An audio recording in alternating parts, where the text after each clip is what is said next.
Our story this evening begins in Amherst, Nova Scotia in 1878, a quiet village where everyone knows one another, where the streets glow faintly under the gentle flicker of oil lamps, and life moves at a slow rhythm like the horse-drawn carriages that travel its streets.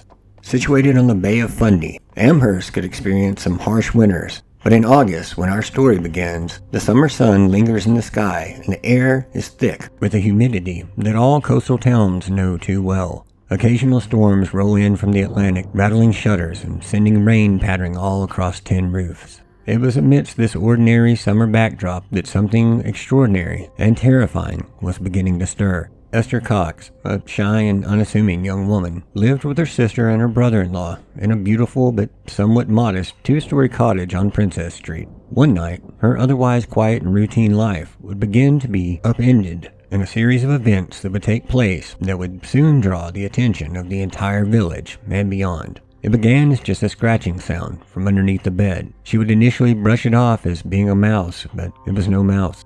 The scratching would soon grow, and with it would come noises too loud and too distinct to ignore. Then came whispers, faint at first, just brushing the edges of perceptibility. Things moving just out of reach, just beyond sight. Something was watching, waiting, and growing more powerful and more sinister with each passing night. She would call for help. She would try to sleep. Doctors would come, then reverends, but to no avail. They too would be unable to help or to explain away the events that they would all soon be witness to. Before long, half the town would be drawn into the events surrounding Esther, their curiosity too strong to resist seeing this thing for themselves. Newspapers like the Amherst Gazette and Weekly Chronicle would soon begin reporting on the phenomenon taking place within the house. Something had laid its claim over the life of Esther Cox, a force that spoke in thunderous knocks, shaking the entirety of the once quiet Amherst cottage. Fire sparked without cause, in dresses, the cellar, and directly under the bed that she slept on, as if it was fueled by her unspoken dread. But one question burned even hotter than those flames. What was this dark force that had come for Esther? A ghost? A demon? Or something even darker? Something born from within the shadows of her own mind? And what would it take to free her of all of this? This is the Great Amherst Mystery. Welcome to the Clandestine Radio Podcast, Season 3.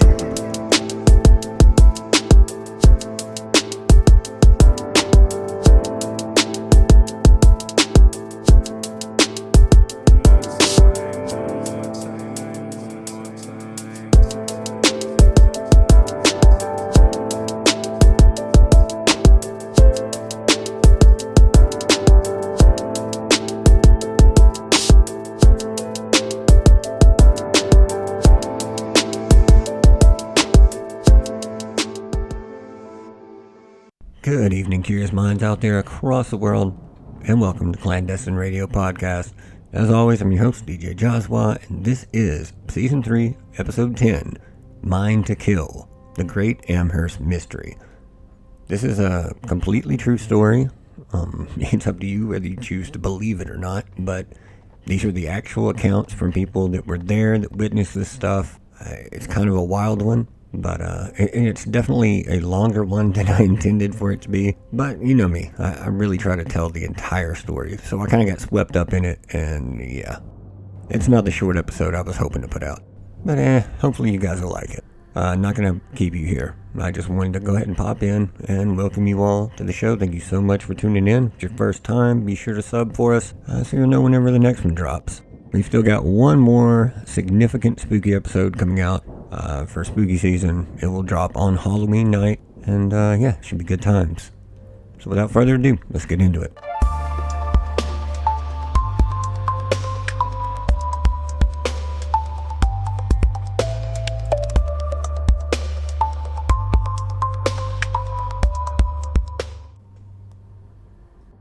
Our story begins in the home of Daniel Teed.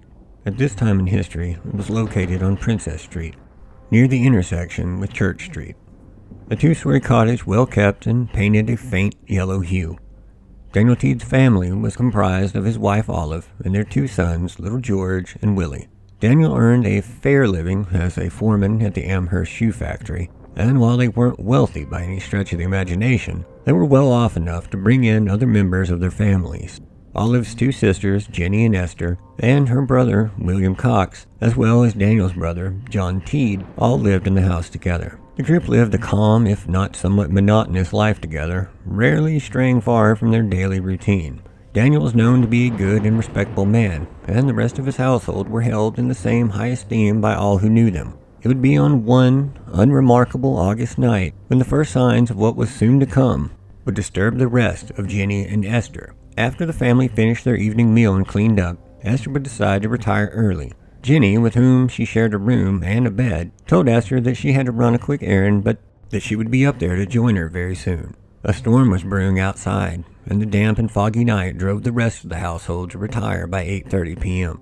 Jenny would return from her outing around 15 minutes later, and also went to lie down, crawling into bed with her sister. Realizing that she had neglected to extinguish the lantern in their room, which she would immediately jump back up to do before crawling back into their shared bed. Just as the pair were about to drift off to sleep, Esther would leap out of bed screaming and saying that she had felt a mouse under the blankets. Having been jarred fully awake by Esther's scream, Jenny would get up and relight the lantern as the pair would begin searching the bed, but finding nothing. Jenny would remark that they were silly to be so worried over a harmless mouse, which she believed must have worked its way inside the straw mattress at this point, and was now likely trapped.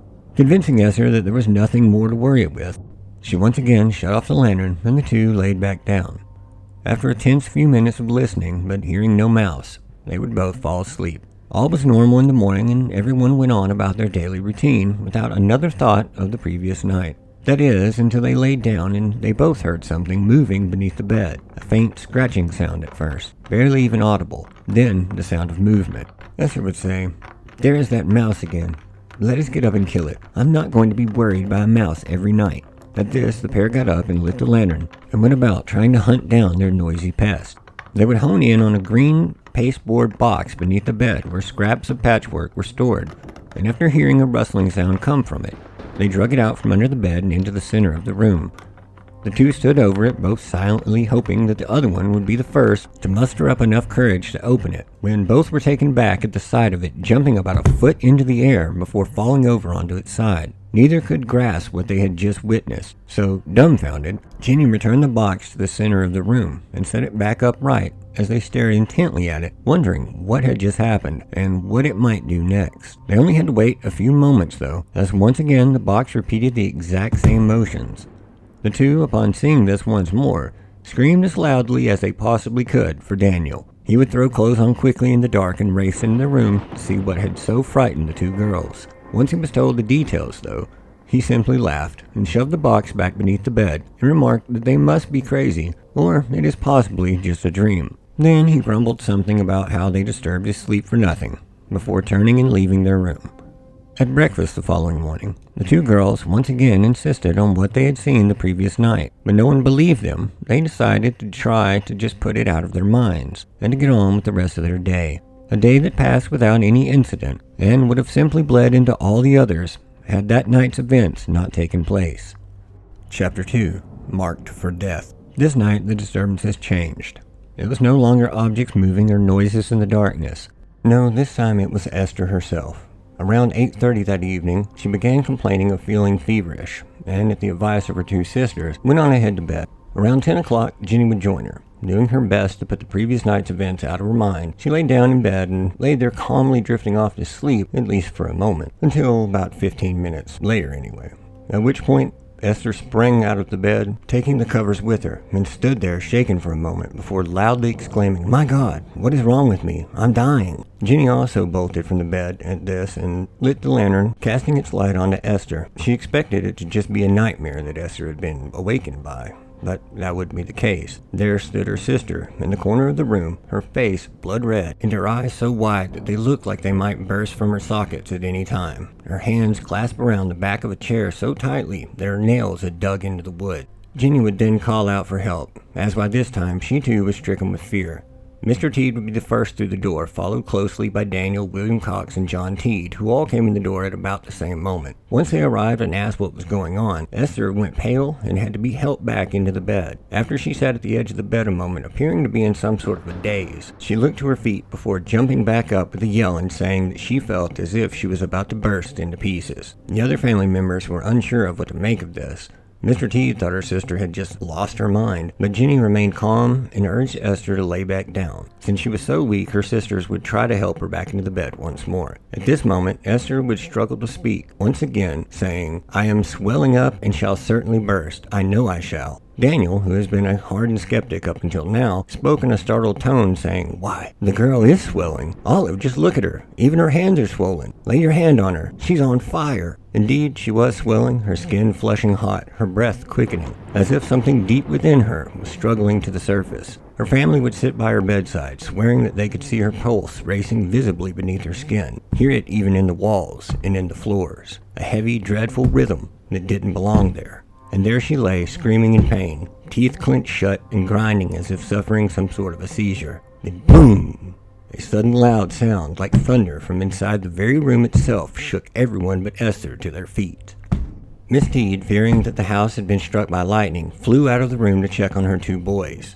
She would return after finding her boys still sleeping and nothing amiss about the house. Wondering what could have been the source of this noise, Miss Teed walked to the window, pulling the curtain aside, only to see clear skies and stars beyond it. Just as she released the curtain, 3 more loud bangs were heard, seemingly having come from beneath the bed where Esther still laid and couldn't muster the strength to leave it. After these loud bangs ceased, so did whatever had been tormenting Esther. Immediately, she seemed to return to normal and sank into a calm state, passing out quickly. Once they were sure it was just sleep and not death that had taken her, the family would once again retire to their beds for the night. All except for poor Jenny, who was unable to fall back asleep following the night's excitement. Esther would awake the following morning and seem back to her normal self. The day went on as normal. They would discuss it for a moment over dinner that night, but when none of them could provide a good explanation, they decided that it wasn't worth talking about and agreed to keep it from their neighbors or anyone outside of the family that witnessed it all take place. 4 days would pass without incident, but on the 4th night, Esther would again have an episode, only this time she managed to get to bed before it got so bad. Jenny would lay with her and comfort her, telling her that if she just laid perfectly still and quiet, then the attack would likely pass without getting any worse. Esther laid there motionless, just as Jenny had advised. After about 5 minutes of this, however, all of the bed sheets except for the bottom one that the girls were laying on shot off of their bodies and into the darkened corner of the room. And just a quick aside, I have a really weird personal experience that was eerily similar to that. I'll share it in the BTR. Upon seeing this, both girls would scream, and Jenny immediately fainted from the shock. On hearing their scream, the whole family once again rushed into their room to find all of the bedding in a heap in the corner. Esther swollen once more, but conscious, and Jenny laid out as pale as a ghost. Miss Teed would quickly realize her sisters lay there exposed and would gather the covers and return them to the bed. To everyone's astonishment,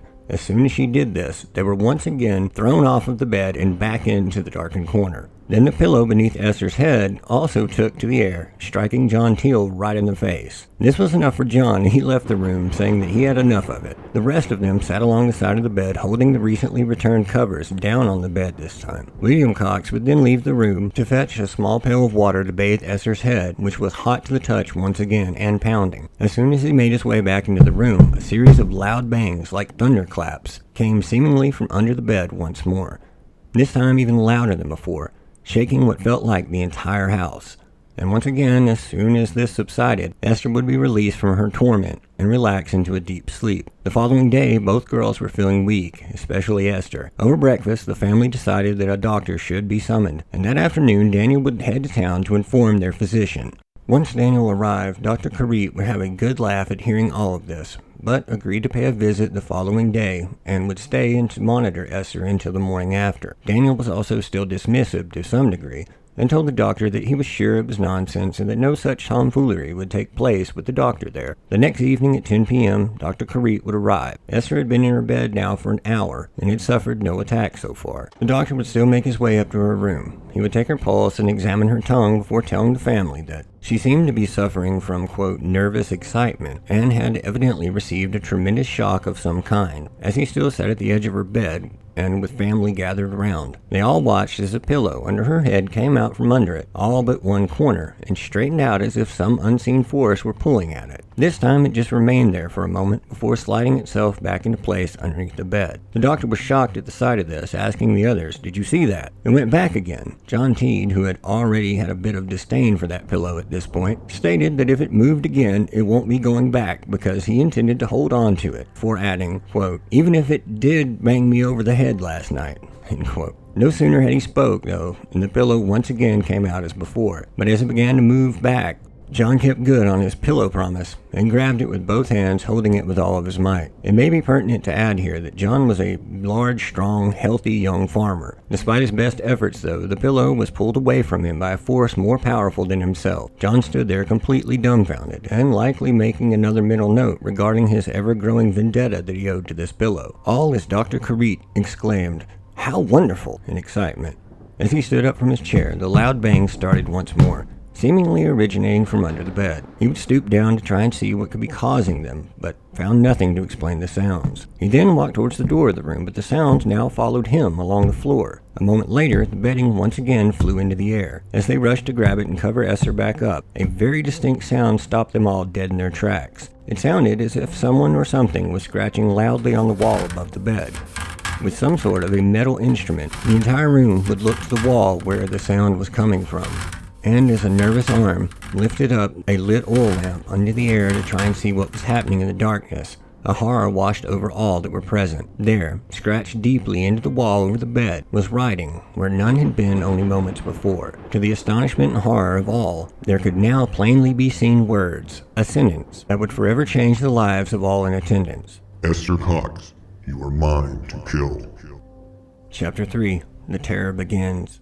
That peaceful, unassuming cottage on Princess Street would soon be forever changed after that night. It had already seen its share of fear, but after those words appeared carved into the wall with letters a foot high, that early taste of fear hardened into something much worse, desperation. No longer could the family just ignore what was happening or convince themselves that it would just go away. It had become too deliberate, too personal, and Esther was directly in its sights. From this moment on, the disturbances no longer came in fits and starts. They came like waves, crashing over the house night after night, wearing down the family's nerves. The nights in the Teed household had grown unbearable. Every evening brought with it a new form of torment, as if whatever haunted Esther had grown bolder and ever more determined to break her will. The swelling and bruising that marked her body returned in waves, often in plain sight of the family. Red patches rose across her body as though she had been burned by unseen hands, same ones that she could feel pressing down on her, increasing the pain. All while those who sat at her bedside could do nothing but watch it happen. Dr. Carit, who witnessed that night's events and more, could offer up no explanation. He would return in the following day, each time bearing witness to new and increasingly more diabolical events. The day after they all watched as foot-high letters appeared menacingly over the bed, Esther would go into the cellar during the course of her chores, only to then race back up the stairs out of breath and saying that she saw someone down there, and that they had thrown a wooden plank at her. Dr. Carit, still trying desperately to find any explanation for the goings-on, took it upon himself to check the cellar for himself. He cautiously crept down the wooden steps and disappeared into the darkness below as all who were present held their breath and listened. Nothing. Then a few moments later he emerged back up into the dining room, remarking that there was no one else down there, and asking Esther to walk back down with him to calm her fears and dispel the notion that some intruder, ghostly or otherwise, lurked in the dark cellar. She would nervously oblige, and the two would make their way downstairs. No sooner had he lifted the small oil lamp and began to shine its flickering light around the room, the two felt and heard something whiz between them, then another, and another. The light would catch one as it flew by, revealing that the family stores of potatoes had indeed taken flight by unseen hands and were being thrown at them with considerable force. As soon as there was enough of a pause to move, the two would come rushing back up the steps. Without a word, Dr. Carit would continue his course all the way out the front door. Potatoes were just the beginning, though, and by comparison would soon feel like a welcome reprieve. Dr. Carit would return later that evening, though, with strong sedatives. He would tell the family that she should be able to get a good night's rest after he had administered the injection, but he hadn't quite even reached the door of the room before the loud knocks began yet again, this time louder and quicker than ever. And they carried on out of the room, and now could be heard coming from the roof. The doctor immediately rushed outside and into the street, where he could still hear the pounding as if someone was taking a sledgehammer to the roof, trying to break through with all of their might. The moon was nearly full this night, so he could plainly see the whole roof and quite clearly that there was no one on it to cause all these sounds. Once things settled, he would depart once more, but promised to come again the following day. He would only make it to the front gate, however, before the heavy pounding sounds began again, and with even greater force. He kept walking, and who can blame him, but was still able to hear the sounds over 200 yards down the street. In the coming week, news of the strange happenings would begin spreading throughout the town of Amherst, with even the Amherst Gazette starting to cover the story. The disturbances inside the Teed home were no longer private. Neighbors would hear the loud bangs, and curious townsfolk would begin coming by hoping to catch a glimpse of the goings-on. The sounds, the swellings, the movement of objects had gone on long enough that people had begun to gossip, and soon word spread to the local clergy. Reverend Dr. Edwin Clay, a well-known Baptist clergyman, would come to the house to see the activity for himself. He sat at Esther's bedside, watching, waiting. He prayed with the family, and soon his curiosity would be satisfied. The pounding returned in his presence, loud, insistent, and undeniable. He was shaken. This was no mere household nuisance, whatever it was. It seemed to think, to listen, and even to mock. The Reverend would leave the home fully convinced that whatever was taking place wasn't being carried out by Esther or anyone in the family, but instead seemed to originate from some unseen force beyond any of their control. He would speak with the doctor, and both would put forth the theory that Esther's nerves had received some sort of a shock, and in some mysterious way turned her into a sort of electric battery. His thought was that invisible flashes of lightning were leaving her body and causing small clasps of thunder. I mean, this was the 1800s after all. I'm honestly surprised that he didn't write her a prescription for cocaine to drive the ghost out of her blood. The pastor of the church that the family attended, Reverend R.A. Temple, would also pay the family a visit, where he would see, among other things, a bucket of cold water that was sitting out on the kitchen table since his arrival, and which no one had gone near, begin to boil on its own. Soon all of the accounts that had become the talk of the town drew even the town's wealthiest and most elite class to pay them visits, hoping to see the phenomena for themselves. While the witnesses steadily multiplied, the Teed family hoped that the worst had passed. They were wrong. The haunting was only beginning its cruelest and most dangerous chapter yet. Dr. Carete continued his daily visits, fully invested in discovering the cause for what was taking place. He would no sooner come up with a new theory to account for the sounds that he heard and the growing powers that he witnessed, than something would occur that would rule out his latest theory, though. He would eventually give up on trying to explain what was taking place and became just another spectator, helpless to affect what was happening. The manifestations, which began in August, would carry on with little reprieve until December, when Esther was stricken by diphtheria and confined to her bed for 2 weeks. During this time, whatever entity had been tormenting her would begin to cease. When she recovered, she decided to go to Sackville, New Brunswick, to visit her other married sister, Miss John Snowden, and would stay with her and her husband for 2 weeks. The entity wouldn't take the trip with her, and gave her 2 more weeks of peace. She hoped and prayed that she had seen the end of the torment, and that these unexplained events had, as quickly as they began, come to an end. But she was wrong. Chapter 4. All hell breaks loose.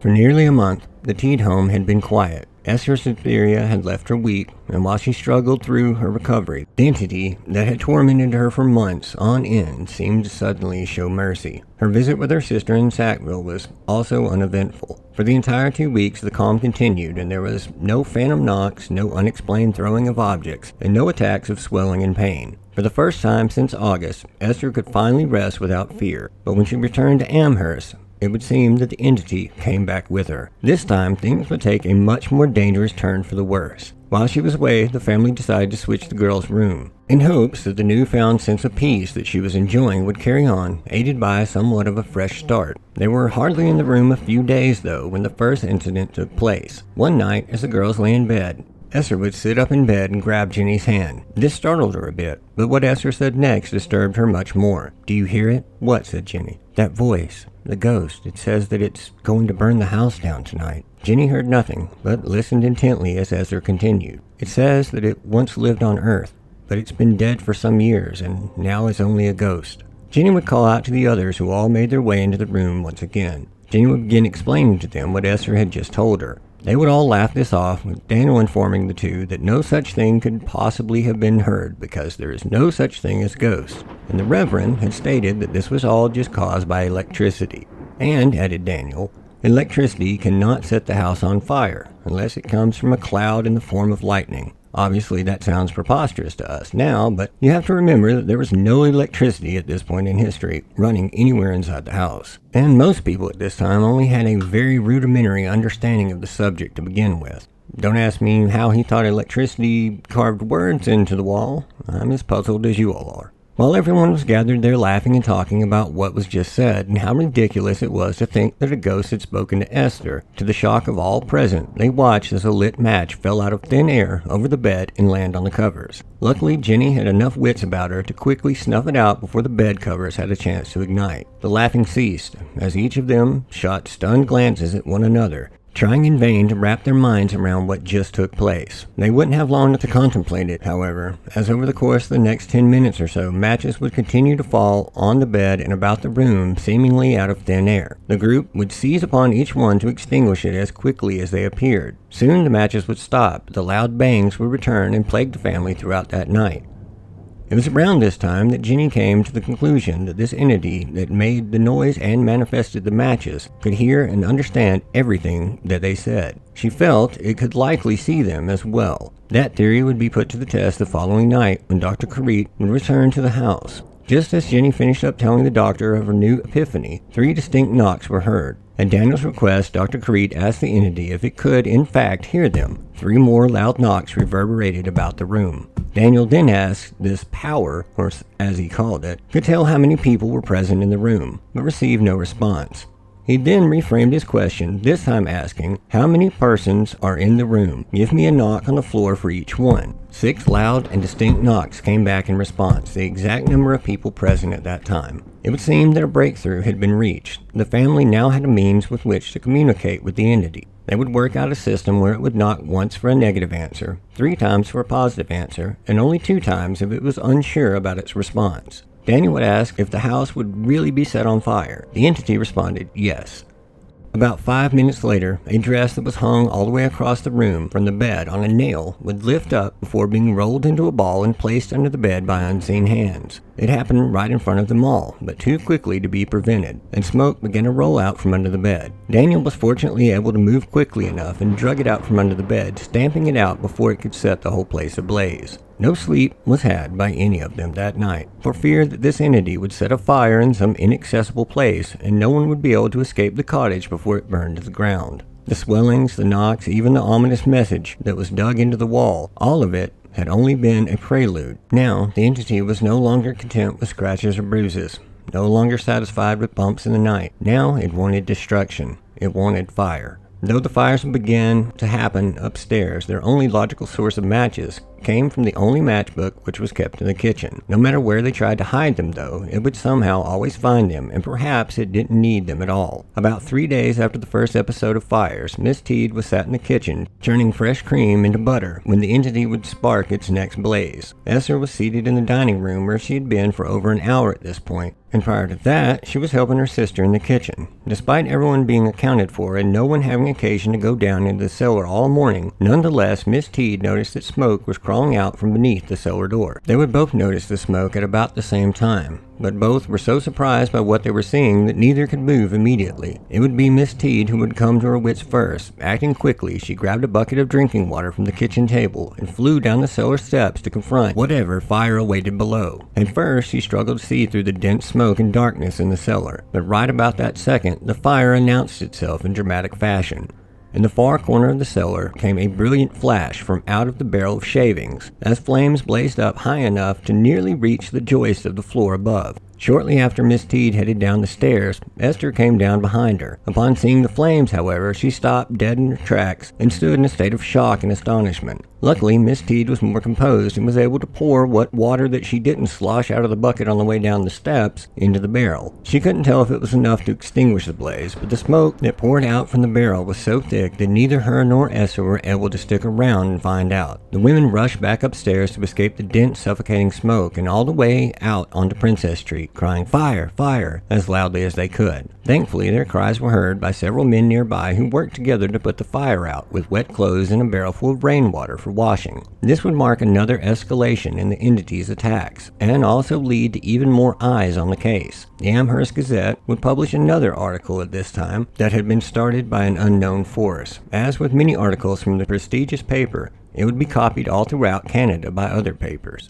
This would, naturally, generate an even bigger sensation and arouse curiosity throughout the country this time. It even managed to turn thousands of skeptics who had previously dismissed the Amherst hauntings as a fraud to reconsider their opinions of the case. The Amherst fire marshals, while unable to provide a valid cause, were of the opinion that it somehow had to be Esther who caused it. despite protests of Miss Teed, who had eyes on her for several hours before the blaze. Of course, the locals all had various unprovable theories, and the latest incident of the Teed home had reignited the curiosity of the people of the town. The entity wasn't finished either, far from it. Throughout the week that followed, the entity provided as much evidence of its existence and power as ever. One night, as everyone was sitting in the parlor, Esther shot to her feet, nearly fainting out of shock. Gathering her wits, she raised her arm and extended her index finger towards a distant and shadowy corner of the room. As her hand trembled, she struggled to force out the words, "Look there, look there. My God, it is the ghost. Don't you all see him too?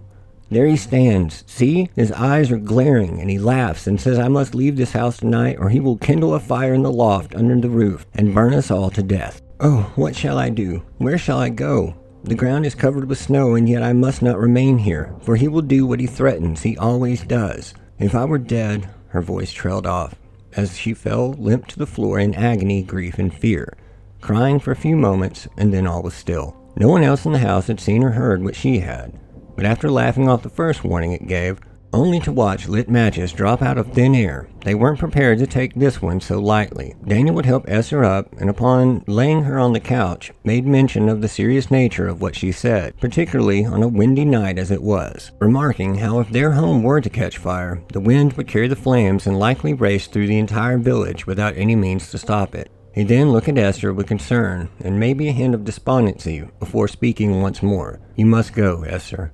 But remember, I do not turn you out. It is this devilish ghost who drives you from your home." The family knew that none of their close neighbors would take Esther in. All of them were too afraid of this entity by this point. Then they thought of John White, someone who had keen interest in this, quote, terrible power, as he referred to it as, and had also expressed pity and concern for poor Esther, who was trapped in the middle and had been the primary focus of the entity's attacks. Daniel would throw on a thick coat and make the trek to John's house without delay. Though the winter was raging outside, making travel nearly impossible, luckily John White's house wasn't that far away. Daniel would knock on John's door and finally managed to get his attention. John answered the door and let him in, asking in a concerned voice, "What's the matter, Teed? Has the house burned down, or has the girl burst all to pieces? Which?" Daniel would reply with a quick "neither," before explaining the situation as quickly as possible. John would step away to discuss the matter with his wife, who, fortunately for Esther, didn't object. Daniel sprinted home as fast as he could through the thick snow, and as soon as he burst through the door, told Esther to put on her coat and hat and to come with him as fast as possible to the home of John White. Chapter 5. It Follows. It was January 1879 when Esther was compelled to change houses. 4 months since the entity had first revealed itself in Amherst. The Teed cottage, scarred by flames and threats etched in the walls, now lay behind her. John White was known to be a kind-hearted man, and willing to open his home to Esther when likely no one else would have. This was to be her new sanctuary, but the quiet of her new home felt fragile, like a held breath waiting to break. For 2 weeks the White home remained peaceful, no sign of the entity that had wreaked havoc on her life for months now. Esther was welcomed like family, and she would contribute as best she could with the daily chores. Esther had improved greatly in this short amount of time, her nervousness having nearly fully subsided. She felt contented, and for the first time since she had returned from New Brunswick, she felt happy. No loud knocks or bangs disturbed her sleep at night. No flames sparked fires without cause. The air felt light, the shadows still. But as the 4th week began, that calm would begin to show signs of cracking. Back at the Teed home, things had remained peaceful in her absence. The townspeople all thought since the power had managed to drive Esther away, it was now content to leave the Teed family in peace. Towards the end of the 4th week there, while scrubbing the hallway, Esther was shocked to see her scrubbing brush vanish from out of her hand. Looking around for an explanation, any reason to excuse away the fear that was welling up in her chest, the brush was simply gone. As she sat in the darkened hall trying to process what had just happened, she felt the hair along the back of her neck begin to stand up. The same feeling that she always got when in presence of the entity. Then, in a forceful whisper, the voice that she had prayed so hard she would never again have to hear spoke. "It was I who took it." With those words, all of her fear came flooding back in an instant, causing her to call out to Mrs. White in horror. Mrs. White, accompanied by her daughter Mary, whom Esther had begun growing a close relationship with during her stay, came running down the stairs to help her. Esther would explain what had taken place, and trying not to panic right away, Miss White and Mary would begin searching in the hall and the bucket and for any sign of where the brush may have gone, hoping to find any other explanation than what they were all fearing. To their surprise, the brush was nowhere to be found. When the three finally gave up their search, and to the disconcertion of all, they watched as the brush seemed to materialize from out of thin air and drop from above them, only barely missing Esther's head in the process. As uneasy as they all felt following this event, a deeper fear and astonishment would soon set in over them all. For the week after, ever-increasingly unexplainable phenomena would continue to take place in the Whites' home. It showed new powers, like vanishing objects, such as the brush, completely from this world, it would seem, before returning them in impossible manners, perhaps foolishly, or perhaps to help replace the fear that gripped them with curiosity and wonder. The Whites would choose to interact with the spirit. Its knocks were even more precise than ever, and it would now tell how much money anyone had in their pockets with a series of knocks whenever it was asked. Sometimes it would just speak the words to Esther as an answer, so that she could tell others. It seemed, at least at first, that the entity was lighter now. It would answer any question in those two ways, anything that was asked of it. It, by all accounts, behaved in a gentle manner now. That is, at least until the end of her 6th week in the house, when things would once again take a disturbing turn for the worst. Its loud footsteps could now be heard moving about the house, and far more concerning, it once again was back to its old devilish ways of setting impossible fires around the home. Afraid that his newly built villa may catch fire while he was working, Mr. White began taking Esther with him to his dining saloon that he owned and operated during the day. The entity would follow her wherever she went, joining her at the saloon and then back home at night. The town's fascination only grew during this time, and now travelers and locals alike would come to the saloon to see it for themselves, many offering experiments to try or suggesting ways that would supposedly prevent the entity from manifesting its power. None of them worked. One day, the entity opened and closed the door to a large cooking stove in the saloon's kitchen, over and over, to the point that Mr. White became annoyed and finally braced it with an axe handle. This worked for a moment, but then they watched as the oven door lifted up and off of its hinges, moving the axe handle along with it, and then threw both a considerable distance into the air. This was also repeated in front of several others. One day, a patron tested a theory where they placed 4 large iron spikes on Esther's lap, and I'm not entirely sure what they thought would happen, but what did happen was that they became way too hot to be touched, and then launched themselves 20 feet or more across the bar. Large heavy boxes were lifted into the air by unseen forces and thrown a considerable distance, and this would happen on more than one occasion. Also, loud bangs had returned, and they were being heard by large crowds of people, always with no explanation. Several people of high standing, including the editor of the Amherst Gazette, would witness the high strangeness during this time. Toward the end of March, Esther would head to St. John, New Brunswick, probably hoping for another respite from the entity that refused to leave her. Unfortunately, that would not be the case this time. While in St. John, Esther would stay with Captain James Beck's family and be under the immediate care of his wife. During this time, her case was investigated by some of the top minds in the area, particularly those who were devoted to occult science. None of them had a logical reason for its existence, though, nor were any able to disprove it. She would remain in St. John for about 3 weeks before returning to Amherst, where she accepted an offer to stay with another couple, Mr. and Mrs. Van Amberg. Their family farm was only a few miles outside of the village of Amherst. The farm was set inside of a picturesque forest, and while there seemed to still be no rhyme or reason for the entity choosing to follow Esther or not, she was, for whatever reason, blessed with, for the most part, 8 weeks of relative peace. She was happy here, and aside from the occasional knock, the entity seemed to be on its very best behavior. As nice as her time there was, it was also quite dull and isolating for a young woman not yet even in her 20s. So soon she would bid the Von Ambergs goodbye and head back to Amherst. Believing that her peaceful life out in the woods meant the entity had hopefully left her, John White would welcome her back to working in the saloon, which kept her occupied during the day. Also believing that whatever was going on had finally passed, Daniel Teed also took her back in to live with her family in the cottage, where it had all began. Chapter 6. Walter Hubble.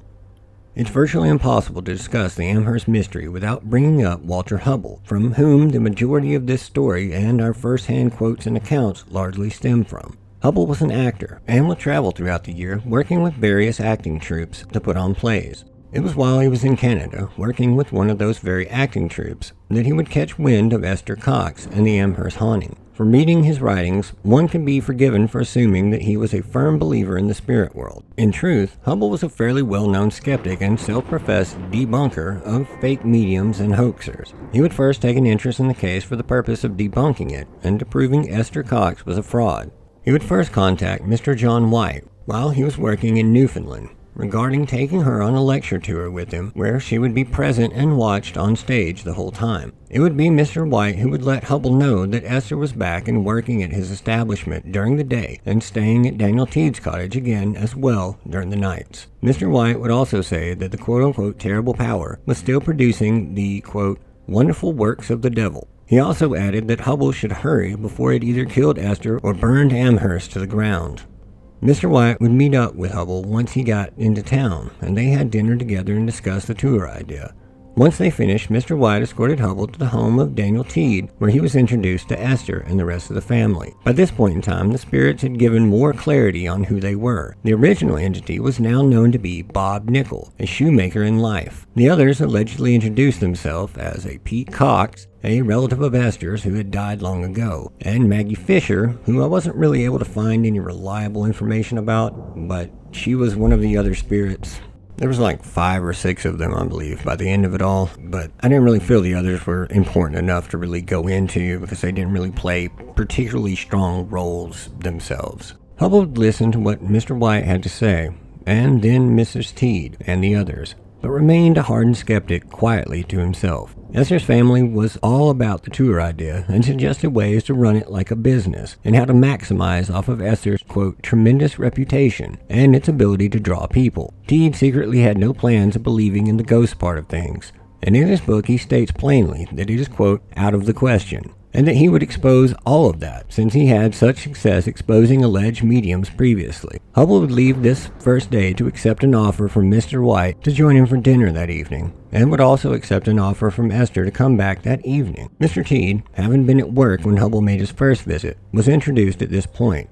The whole family would offer stories of what this power had done and was capable of doing, before suggesting the group go into the dining room where there was a large table to hear the ghost knocks, which I'm sure that Hubbell's medium debunking boner shot straight up and going and sitting around a seance type table. That should have been right in his wheelhouse.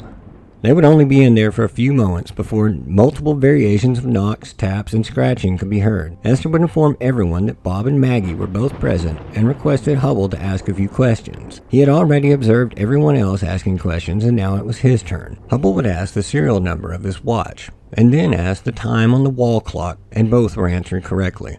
It knocked along, keeping perfect time as he whistled Yankee Doodle. He would then ask the date on a coin inside of his pocket, and it correctly knocked the date one digit at a time, like the time answers that it had given. The entire time, Hubbell was very closely watching everyone's hands and feet to debunk it, but all remained in view and with no motion whenever those knocks had occurred. Regardless, he thought, no one present even knew the number of his watch, or the date of the coin that remained in his pocket until after the answer was given. This would be Hubbell's first encounter with the Amherst Mystery. He would return the following day to work on his lecture, and he, Esther, and Mr. White would depart together to Moncton, New Brunswick, where he finished his lecture based on the testimonies of Esther and Mr. White. When they arrived, they went to the American house, and while he and Esther sat at the parlor, one of the ghosts rocked in a rocking chair while Esther sat 15 feet from it totally still. He would give 2 lectures on the Amherst Mystery at the American house before leaving town to give the lecture elsewhere. The Daily Times in Moncton would publish an article about the mystery, which is in the Discord chat along with Hubbell's work, if you guys are interested. The trio would go to Chatham next, staying at a boarding house. While there, the ghost knocked on the table and promised to knock while they were on stage in front of an audience. Hubbell only promised to give a full accounting of the manifestations, not what they might or might not do. While giving the lecture in Chatham, an elderly man would stand up and shake his cane at Hubbell, saying something to the effect of, "Young man, beware." After the lecture was given, Mr. White went up to the others backstage to tell them that a, quote, ruffian had tried to hit him. White handed their share of money from the event to Hubbell, who told him to stay put while he escorted Esther safely to their boarding house. When they reached the street behind the theater, an angry mob was waiting. Hubbell clenched Esther's hand even tighter and wrapped her arm around his before attempting to navigate to safety, all while the mob followed them, throwing stones and pieces of brick at them, all while keeping an angry roar as they pursued the pair throughout the streets. Somehow they would make it back to the boarding house of Mrs. Carroll.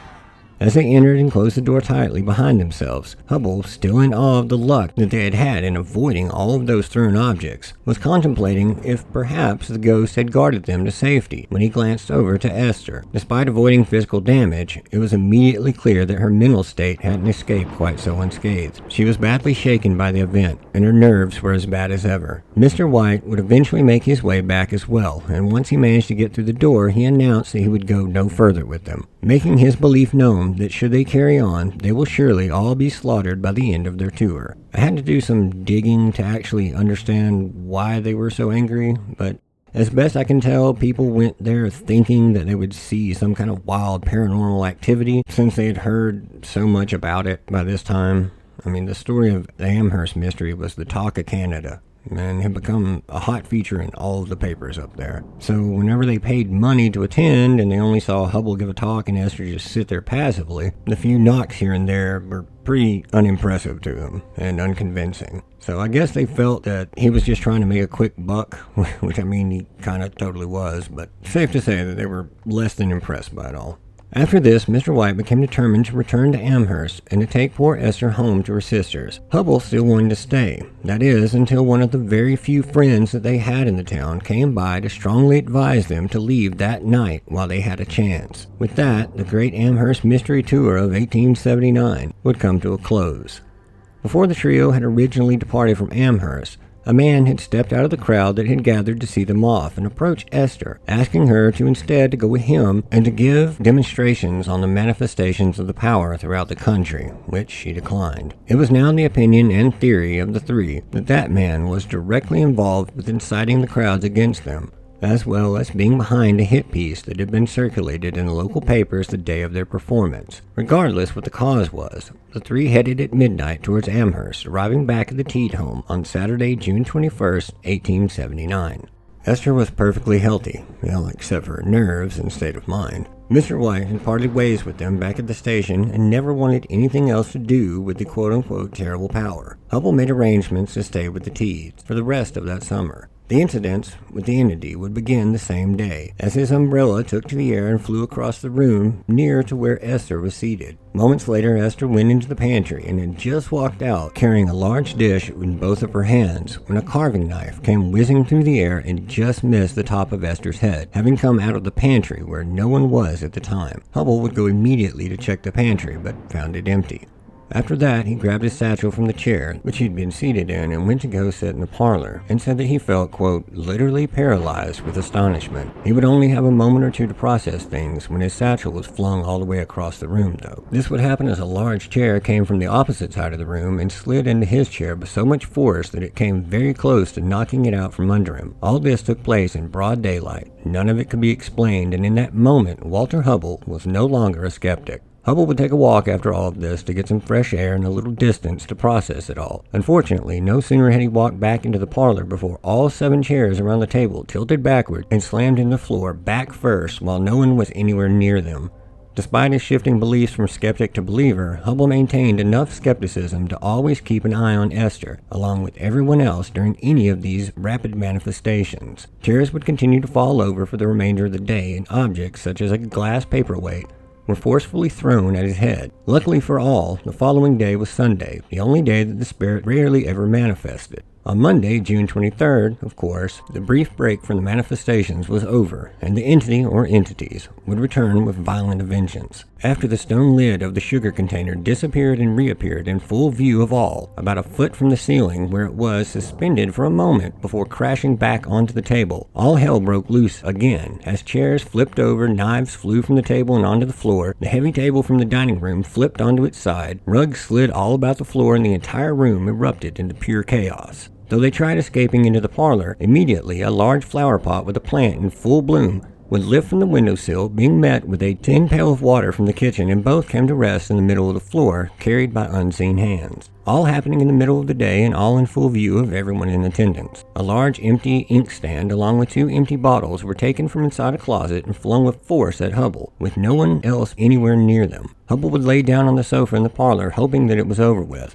only to have several knitting needles thrown at his head. A piece of cake that young George was eating was snatched out of his hand, hovered a moment in the air, and was thrown at Hubble 3 times in quick order. The spirits weren't done with poor little Georgie, though. Still crying about his cake, unseen hands began unbuttoning his clothes before tearing them off of his body, causing his crying to intensify. That same day, Esther was slapped so hard by the entity that it left her with a distinct handprint across her face, larger than her own hands. This would happen on a few occasions and was heard and seen by everyone present. Later that afternoon, the scent of paper burning filled the house. When they rushed around to find the fire, they found some old newspapers bunched up and set ablaze in an empty room. The family would make their way back downstairs, only to be met with the sight of all 7 chairs piled on top of one another. 2 chairs near the bottom would then pop out from the stack, causing it all to collapse with a loud crash. The crescendo of the day was yet another, even larger fire being kindled upstairs, in a room that no one was even in at the time. Thankfully, it was able to be extinguished before any significant damage could be done. This would be the first brush that Hubble had first-hand with the fire fiend, Bob, whom he felt was a demon. The attacks would continue from that point. Hubble would decide to gather info from the spirits regarding who they were. Through a series of knocks to spell out letters, he would learn that Maggie Fisher had died at 21, 12 years prior, and was in hell. Her sister Mary also resided in the house, who died at 19 and had been dead for 3 years. He would also ascertain that the leader of them was Bob Nickel. Bob was 60 when he died and had been a shoemaker in his life. His knocks were the most forceful, described by Hubble as sounding like he had a blacksmith hammer to make the knocks with. There were others as well, Peter Cox, Jane Nichols, and Eliza McNeil, all who were previously living and clearly now dead. When asked if any were in heaven, a resounding no would be the reply. Asking if they all were in hell, a strong yes. Have they seen the devil? The loudest yes response yet was heard. Also on this day, the family cat was lifted into the air and dropped from about 5 feet onto Esther's back. And all night, Bob, the ghost, would torment Esther and Jenny, pulling them out of bed, struck and scratched at them with sewing needles and pins, tore at their nightgowns, and knocked loudly all around the room, on the walls, and the floor. On Wednesday, June 25th, the spirits would yet again throw knives and other objects at everyone in the house. They also set fire to the window curtains in the pantry and stabbed Esther with pins all over her body. Things would continue to escalate at the Teed home, all of it being chronicled by Walter Hubble. The haunting had entered a darker rhythm, less about spectacle and more about cruelty. Night after night, pins and needles were hurled through the air, many embedding themselves in Esther's flesh as she cried out in pain. Hubble and the others saw them with their own eyes, dozens of sharp points driven into her arm and hands and back, usually in plain sight of everyone around. Sometimes as if conjured from nowhere. Not only small objects, though. According to Hubble, they twice tried to slit her throat with a carving knife, and in that same afternoon, the spirit known as Maggie tried to stab her in the neck with a pair of scissors, and also did stab her in the head with a fork. Later that night, she would go lie down and slip into what one of her sisters called a trance. She laid on her back rigidly, with her eyes set like a, quote, dying woman, and she began to sing hymns and started speaking with her mother in heaven, while the family stood weeping by her bedside. She also would speak of seeing others who had formerly lived in Amherst and correctly named them, and even described many who had died well before Esther had moved to Amherst. All of this apparently took place while a Bible was under her head. Some of the strangest events would come next, though. Chapter 7. Between Worlds.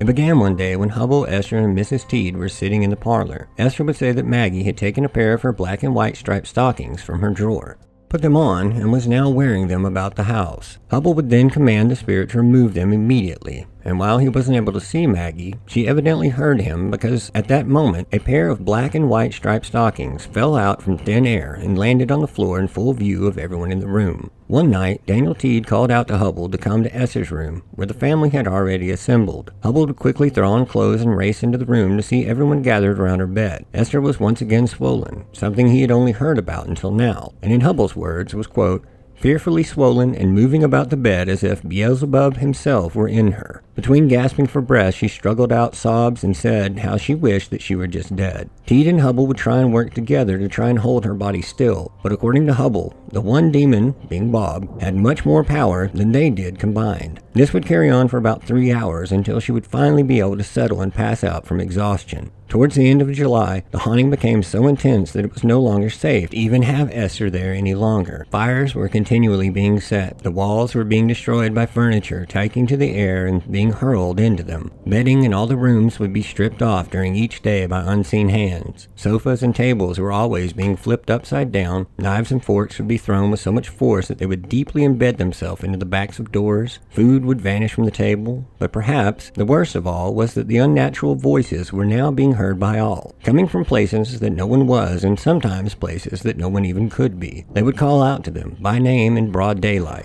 If their power continued to grow as it was, they feared that they would all be driven from their home, or worse, just have it completely destroyed with them in the inside. The news, of course, had also spread throughout the town, and while it once fell on curious or even sympathetic ears, now their sympathies had evaporated in a cloud of ridicule and even disdain. What truly sealed the deal, though, was a call from Mr. Bliss, who was the owner of the cottage that they lived in. He informed Mrs. Teed that he was aware of the goings-on, and unless Esther left at once and, quote, took the strange power that worked like the very old devil with her, that the family would have to move, and he would no longer run the risk of having his property set on fire and burned to the ground. By this point, everything that could have been done to free Esther from the grip of these spirits had been exhausted and to no avail. Medicine, prayers, Bible readings, even cursing them as they all had done at this point, proved to be completely useless in warding them off. They would talk the matter over, and knowing that she was always welcome at the Van Amberg's farm, it was decided that she would go there. The next morning, Esther would pack up all of her worldly possessions into a large satchel, kiss her little nephews and dear sisters, shake hands with Daniel and Hubble, and set out from the haunted house, where she had endured so much, never to return again.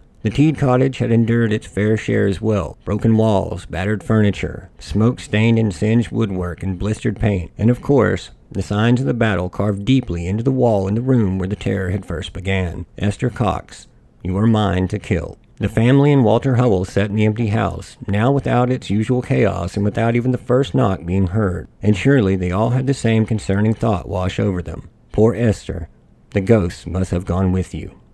Chapter 8. Goodbye, Esther Cox. On August 1st of 1879, Hubble would depart the Teed home and return to his traveling life of acting. On his way out of town, he would make a stop by the Van Amberg farm, where he would find Esther working on a patchwork quilt, stopping every few minutes to play with the young ones. She would tell Hubble that it seemed the spirits had once again decided to give her a break, and that she would read her Bible every day. She seemed contented and happy. Before Hubble left, he advised that she pray that she might never again be tormented by the demons. Esther promised to take his advice. Hubble then headed out after saying, "Goodbye, Esther. Be a good girl." This would be the last time that he would ever see her. Hubble would reconnect with many of the same actors and actresses that he had previously worked with before being drawn into the terrifying world of Esther Cox, and would do a great deal of traveling and performing. For many months he would still be struck with fear at any sudden or unexpected sounds, but he would eventually become confident that none of the evil spirits that he had encountered followed him. After quite a bit more time had passed, he became anxious to know if the spirits had ever manifested again since he had left, and he sent out letters to Jenny, Dr. Carete, and Mr. and Mrs. Teed. He waited nervously for their response, and when it came, it would shake him to his core. While it seemed that the spirits had left the Teed home, they would eventually make themselves known once more in Esther's life, and in the most horrible of ways. Esther would still visit her friends in Amherst while living out at the farm, and there were little children who lived at her friend's home. Esther would go and visit and play with the kids, but would always return at night to the farm to sleep. It would be on one of these visits that the demon Bob Nichols stole some clothing that belonged to the children, and Esther would later find the clothing hidden away at the farm. Upon finding them, she would volunteer to go and return them, and had done just that and was leaving their home when she decided to stop by the barn to say goodbye to someone who was out there. When she turned and headed towards the barn, she discovered that it was on fire. Despite the very best efforts of all involved, the fire could not be extinguished, and the barn, along with all of the surrounding outbuildings, were burned to the ground. Esther knew that it was Bob's work, the fire fiend, but with no one else to blame, she would be arrested for the arson, tried, and convicted to 4 months in jail. The judge and jury weren't believers in ghosts, and no one who had seen their work was summoned to testify. Fortunately, though, her history of good character and so many locals who had seen and knew of the ghost and how they had plagued her would spark a large movement of public sentiment in her favor, and after being in jail for only a month, the public pressure would force her release. In 1882, Esther would be married and have a son, and the ghost would, at last, it would seem, cease to follow her. This would be the conclusion as far as anyone knows of the Great Amherst Mystery. Hubble would go on to put together a book based on the journal that he kept during his stay at the Teed home. It is primarily from that journal, combined with his interviews of the family regarding how it all began, that would become the book called The Great Amherst Mystery, from which I have told you this story this evening. Nothing was added and very little was left out to the best of my knowledge, and to the best of my knowledge these events were as they took place and how they occurred, at least according to Walter Hubble. Esther would eventually leave Amherst. She would marry twice, having a son by each one, moving to Brockton, Massachusetts with her second husband. On November 8, 1912, Esther would pass away at the age of 52. Very little of her life after the Amherst haunting is known publicly. I'll break down more of what I do know and what I think in the BTR, but for now, I would love to hear your thoughts on this. Have you heard of this case before this episode? Do you believe that it all happened how it was told? If not, what are your theories on what took place? Leave a comment because I'm genuinely curious what all you guys think about this, and I will respond to any comment that we get. For now, though, I'll leave you with what you've heard tonight, because this is one of, at least superficially, the best documented and thus far unsolved instances of hauntings in North America. It raises a lot of interesting questions, and it answers very few of them. As we inch closer towards Halloween with each passing day, the veil that separates our world from the world of the dead grows ever more thin. So, sleep tight out there, curious minds, and may whatever sits out there beyond the veil mistake your silence for sleep. And if you hear a knock in the dark, it's probably best not to answer it.